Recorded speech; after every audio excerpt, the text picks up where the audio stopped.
A very good morning and welcome back to your Feel Good Breakfast Show here on SABC3. This is Expresso. Now, the Resuscitation Council of South Africa is hosting National CPR Day. That's tomorrow. And youngsters, it's never too early to learn CPR. So we're joined by Rob de Wet and Ian Klopper. Good morning. Welcome to Expresso. Nice to have you guys here. Thank you. Good morning, Lisa. Now, it's not only for adults to learn how to do CPR. We're going to teach the youngsters as well today. And we're also going to learn on how to do CPR on infants and on kids and on adults throughout the show. I think it's important for everybody to know CPR, and we don't just need CPR for old people, we need it for young people as well, so we'll show you the range today. And why are you focusing on National CPR Day? Why a day like today, or tomorrow? Well, tomorrow's a big incentive by the Resuscitation Council of Southern Africa to bring CPR to all the local communities around the country, and all the training companies who are affiliated to the Resuscitation Council will be doing demonstrations and whole big displays around the country in the different shopping malls, so people can come down and see what it's all about, give it a try, and then hopefully book onto a course to learn how to do the CPR. And does the thing tomorrow cost anything for anyone? No, it's free. If you just look up on the Resuscitation Council's website where the events are going to be held, EMT will be down at the Constantia Village Courtyard in Cape Town. We'll be doing the demonstration there. The public can just rock up and come and have a go. Okay, so let's get started. Ian, you're going to show us how it's done. Yes, well, in the event of an emergency, first of all, before you arrive at your patient, you've got to make sure that it's safe for you to approach the patient so you don't get yourself hurt. Okay, then, so you put on gloves. Yeah, we have gloves with us, so we're going to be putting our gloves on to make sure that Rob doesn't get any infection or cross infection. Once he's at the patient, he needs to check if the patient is responsive. So he's going to tap and shout.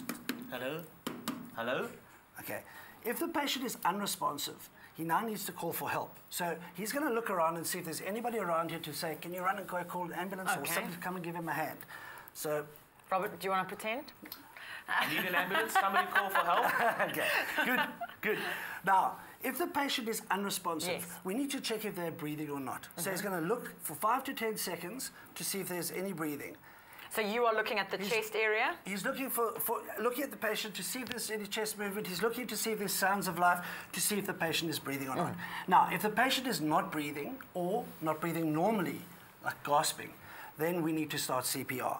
So what's the first step? Okay, first of all, we have to find the right position in the chest where to blow. By the diaphragm? Well, no, it's between the nipple lines in the center of the chest, and Rob's going to place his heel of his hand in the center of the chest and lock his elbow and bring his shoulder right above the patient, and he's going to give the patient 30 compressions. 30 compressions. 2, 3, That's correct. 4, he's 5, pushing down 6, about 3 7, centimeters. 8, 9, he's pushing 10, hard 11, and he's pushing 12, fast. 13, so you're not going to break anything if you're pushing that hard? No, he shouldn't break anything, but if something did break, it's not that essential because this patient is not breathing and they're essentially dead and we need to resuscitate them. Okay. After that, he needs to give the patient 2 breaths, but he puts a barrier device, a little CPR mouthpiece in the mouth to protect himself from getting any fluids in his mouth. It's a one-way valve. He's going to open the airway by tilting the head backwards and putting his fingers in the chin and lifting it backwards so that the air can go in. And he's going to administer 2 breaths.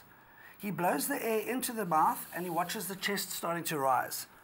After those 2 breaths, he carries on with another 30 compressions, and that is basically circulating the blood through the body. The air is giving some oxygen into the lungs to circulate that oxygen around the body. And that technique will hopefully revive the child. How long do you do this for? Well, he's going to carry on the cycle of 30 compressions and 2 breaths for about 2 minutes. After 2 minutes, he's just going to have a look and see if the child has responded at all. If not, he's going to carry on until help arrives. Remember he sent for an ambulance earlier on? Yes, I remember. Yeah. I can hear the sirens. And they're coming now. And he's going to continue the CPR until help arrives, or if the child responds. Yeah. So what we're going to do now, guys, I know a little later on we're going to demonstrate how to do CPR on an infant or a baby. So well, we're going to do the adult later. We're going to do the adult later. We're going to get to the infant as well, so we'll touch on that. Yes. Guys, thanks so much. It's a pleasure. If anyone has any questions to ask our team on CPR, or you want to know anything, please do it on our Facebook page, Expresso Morning Show, SABC3. It's time to go over to Kat and Kia. Stay with Expresso and SABC3.